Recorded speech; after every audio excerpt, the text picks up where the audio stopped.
Is this $150 video light worth the money? Let's find out. I'm not gonna waste any more of your time. What's in the box? In the box, you get the CL60. You get a small rubber cap that goes onto the front of the COB lighting element. You get this nice little carrying case, which I was quite surprised. It also does come with a little shoulder strap. You do get the reflector that goes on the front, and you get a bronze mount adapter, which will allow you to hook up maybe a softbox or a light dome. You also get instructions. You get the small power brick, and you also get a little bracket that allows me to connect to the light and connect to a tripod or to a stand. This light is coming in, like I said, at $150. Colbor did send this out to me and they asked me to review it. I am free to say what I would like to say. So if you're wondering what the output looks like, I'm actually using the light right now. It's next to me, about 3 to 4 feet away here on my side. I am using some diffusion. I'm bouncing it into a reflector and then through the diffusion to soften everything up. I have it at 75% right now. I'm gonna also go ahead and turn it off so you can see what it looks like with the light off. This is what it looks like without the light off. I'm in here in my kitchen, so I do have some window light that's coming in from behind the camera here, which is not a lot, but this is what it looks like without the light. The light does have increments. I'm going to show you what it looks like at 25%, 25%, 50%, 75%, 100%.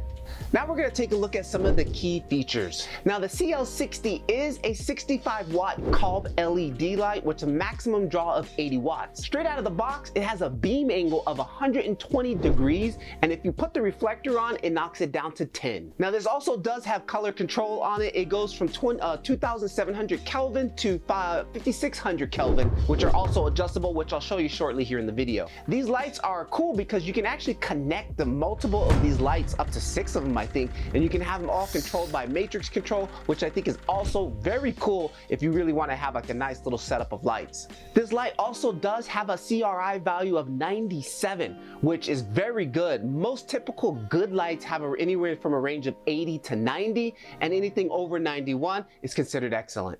Now, what is a CRI value? The CRI stands for color rendering index, and that's basically the quality of the light color that's coming out of it. Now this is independent of the actual color temperature. A general rule is when you're going to purchase a light, that CRI number, the higher that value is, the better quality of output light that you're basically getting as far as color rendering. And another key feature is this thing is absolutely quiet. So this light does have an operating temperature of -10°C all the way up to 50°C. So if it's a nice warm day, I think you're okay. And if it's a nice cool day, I think you'll be okay.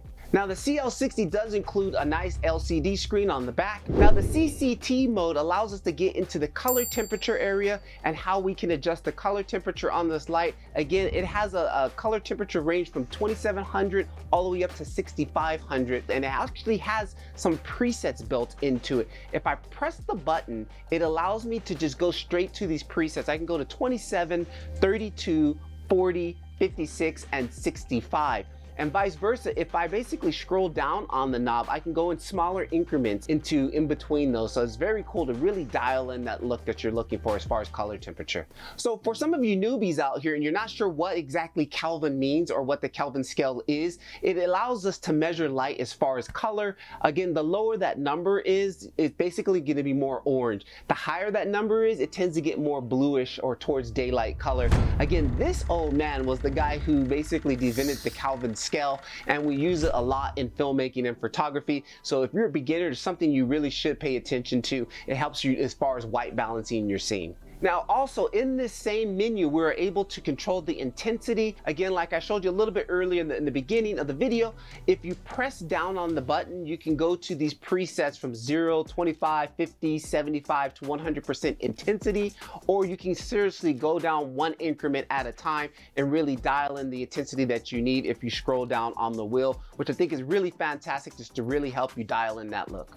Now the next button is the EFF button, which puts us into the effect mode. This light does come included with 10 effects. The effects that are included are fire, CCT chase, faulty bulb, welding, pulsing, TV, SOS, lightning, explosion. Also, in the EFF mode, we are also able to control the rate of all those effects, from 1 being the slowest to 5 being the fastest. And we can still control the intensity and color temperature within each effect. Like I said earlier in the video, this light is able to connect with other lights, and they can all work together in a system, or basically some type of control system, which you can also do through the app. Now, I do not know much about that because I only have the one light. So most of these settings here I don't know too much about, so I really won't talk about them. Also, in this mode is where we can control the settings for the fan. The fan does actually have a smart mode, so on the light, it will basically detect when it needs to kind of increase its speed, or you can put it into just the standard quiet mode, which it makes it run very quiet. And when it does reach a point where it needs to shut off, it will automatically turn off to prevent it overheating. But honestly, this thing is super quiet. Let's take a listen to it.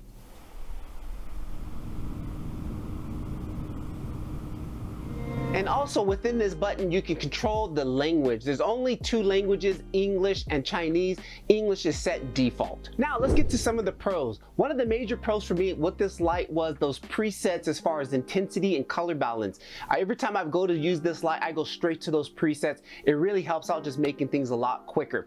Also, another pro that I think is very cool, you get those effects, some of those preset effects, which may come out handy for some of you guys who may need that. I don't really use it too much, but I think it's very thoughtful. And one other pro that I think is good about this is that this light is able to connect with its other brother and sister sibling lights, and you're able to have like a mega light or a multiple lights and control them all on that app. I think that is a very good pro. Now on to the cons. I don't have too many cons, but one big con I have is with the power supply. The power supply should have some type of strain relief, so I can just basically relieve the strain, because if you have it plugged in, I typically wrap the cable around one of the little arm knobs, and then at the bottom it's just kind of dangling, and I don't like that, because in the future I just see that it is going to be pulling out of that little box there, and I think that's going to be an issue. Definitely, that's one con that I saw. And another con is not particularly with this light, but with this style of light.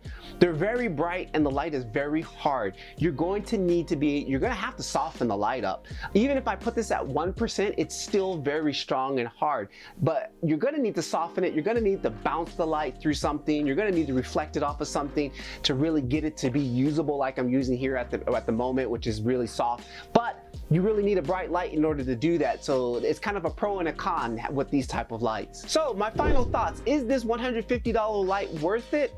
Absolutely. I definitely wish I would have bought something like this a long time ago before I spent some of the money on some of the gimbals that I've actually spent on. So it's a great investment, because there's so many times where I'm filming, especially when I'm indoors, where I need more light, especially with my mobile filmmakers. With those small sensors, we need a lot of light. This is a good answer to that. Also, take a look at this video. I have 3 underrated filmmaking equipment that most of us are not talking about. One of them happens to be this light. Take a look at to find out the other 2, and definitely this light will be down in the description. Take a look at the Colbor CL60. Patrick Levar, keep filming. It's the only way you'll get better. Peace.